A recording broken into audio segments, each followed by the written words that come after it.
Good morning, everybody. Happy Tuesday. We have an amazing show for everybody today. Extra amazing, Ryan, because it's a bro show. Extra amazing. Crystal will be here tomorrow. That's right. Crystal will be here tomorrow with Emily. So we've got the most ambitious crossovers of all time. The Breaking Point cinematic universe truly expanding here and making some big moves. The writer's room is really getting creative. That's right, the writer's room. No writers, because we are supportive of the writers' strike. That's true. We would not have We are supportive of the writers' strike. We would never have scab writers. That's not what we do. So we've got a great show for everybody today. We've got Ukraine. We're going to talk a little bit about what's going on in Belgorod, Russia. Some crazy stuff, cross-border activity, accusations flying across the border, and then some new revelations as to why exactly the Biden administration reversed itself on the F-16 policy. We're going to talk about the debt ceiling. Ryan, you're going to give us your extensive Capitol Hill experience and break all this stuff down. You got a great historical knowledge of the last time this all went down. I think it'll be very useful for a lot of the listeners, just because it is a crazy situation. We're getting closer and closer, possibly to doomsday scenario. We're going to talk about some new polling about migrants, about how Americans are feeling about the border crisis. And then Ryan actually flagged some interesting stuff going on in Florida. Well, maybe going on. Might be going on. TikTok says it's going on. TikTok says it is going on. They say there's a labor strike in Florida after E-Verify was put into place. So we'll take a little bit of a look at that. We're going to talk about 2024. Tim Scott, we're always, of course, covering 2024 here. Tim Scott officially announcing, we'll give you some thoughts. Glenn Youngkin also thinking about throwing his hat there in the ring. We'll see how that works. And then, I love this story.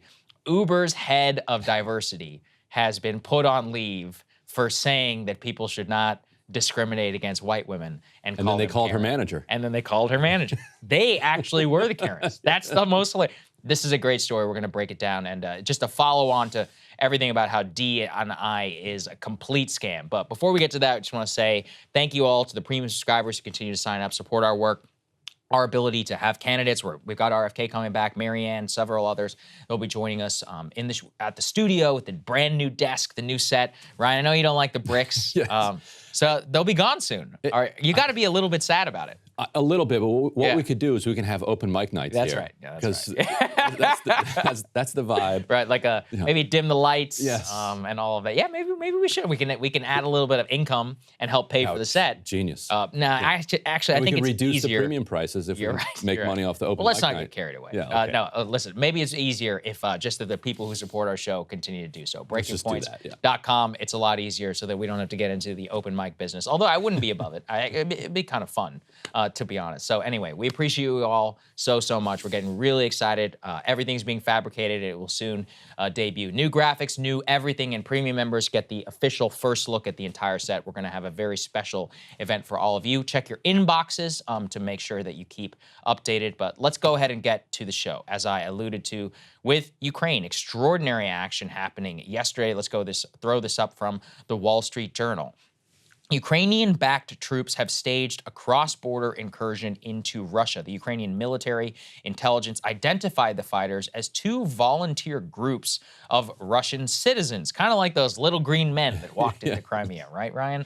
Right, so yes. what they said is that President Putin was the first to make the accusation after open source intelligence suggested that there was some major cross-border activity happening in the Belgorod region of Russia. For those who aren't familiar, it is a town that's about a half-hour's drive of the official Ukrainian border, and it's kind of been a hotbed of activity since the start of the invasion, but actually really going back all the way to 2014. Belgorod itself has not been unspared in this conflict. Apparently, the Russians accidentally dropped a bomb in the middle of the city. That's right. Not that long ago. So goes to show you that great Russian military and how good it can be sometimes, bombing accidentally their own citizens. But the reason why this is so significant is that there is basically no denying that these two groups, who they call themselves, Ryan, were like Free Russian Fighters. The Russia Volunteer Corps and the Russian Volunteer Legion. Corps, right, the Free Russia Legion, but that is part of the overall foreign legions that are overseen directly by the Ukrainian Military Intelligence Directorate,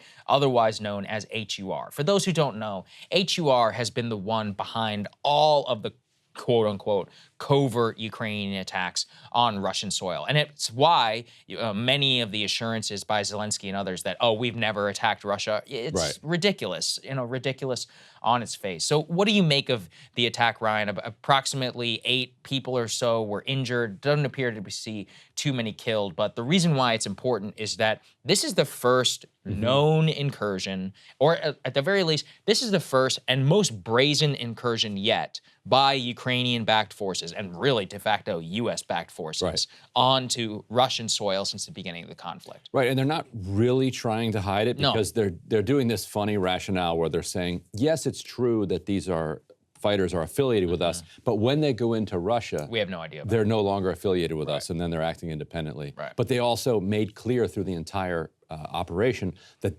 they had excellent communication lines open with these.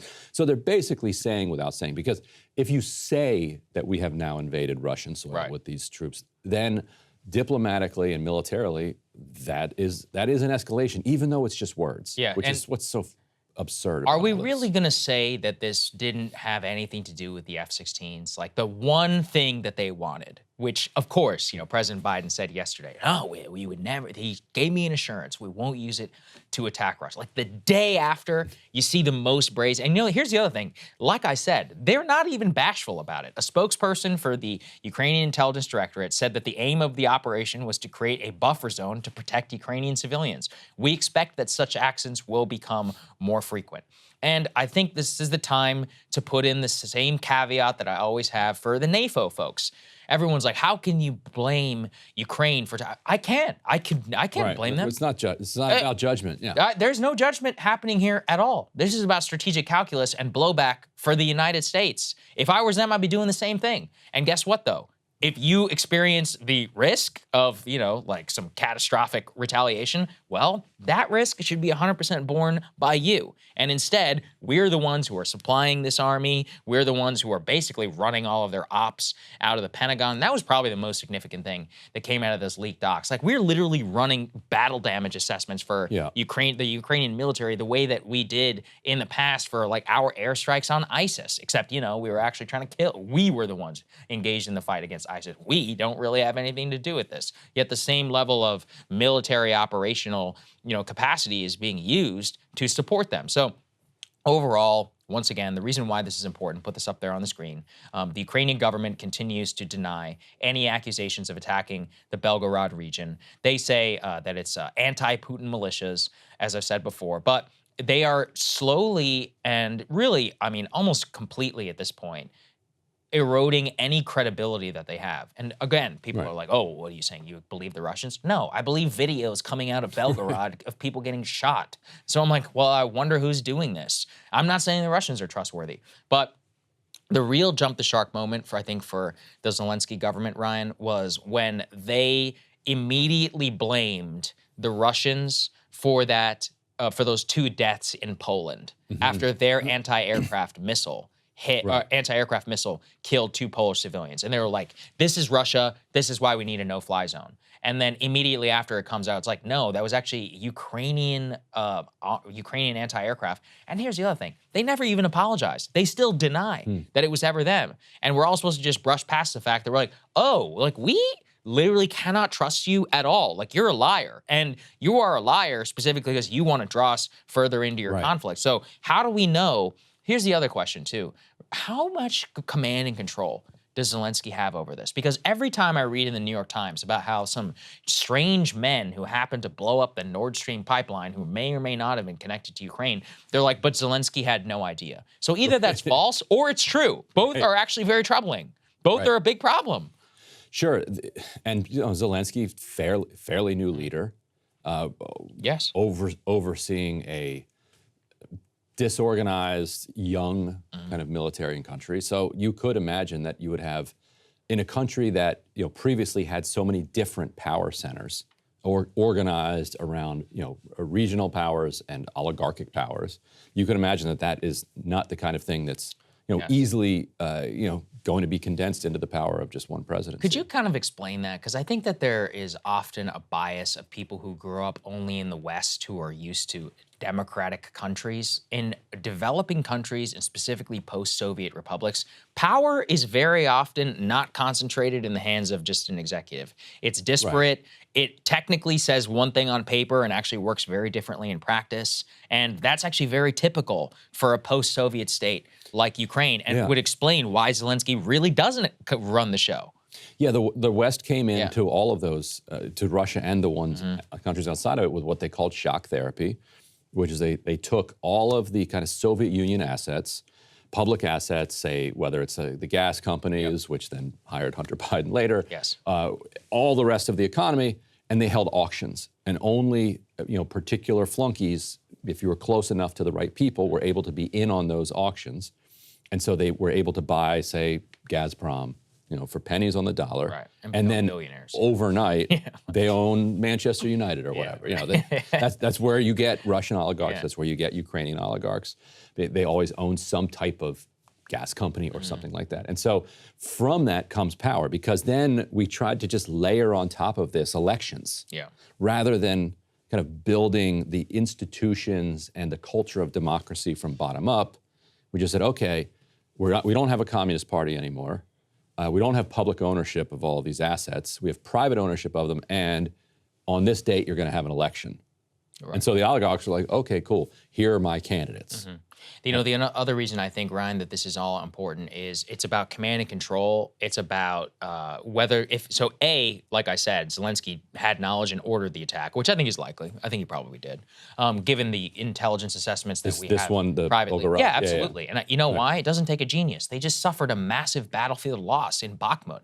And I actually want to spend some time on this as well, because I think it's very important for people to understand. Hey guys, ready or not, 2024 is fully upon us now, and Saagar and I have been brainstorming ways that we can really up our game for this critical election. Yeah, we rely on our premium subs to expand our coverage, to add staff, to upgrade the studio. We just want to give you the best independent coverage of this election, which is possible. So if you can help us out, become a premium subscriber today, breakingpoints.com, or the link is down here in the description video. It really means the world to us, and if you like what we're all about, this is the best possible way to keep us 100% independent, working only for you.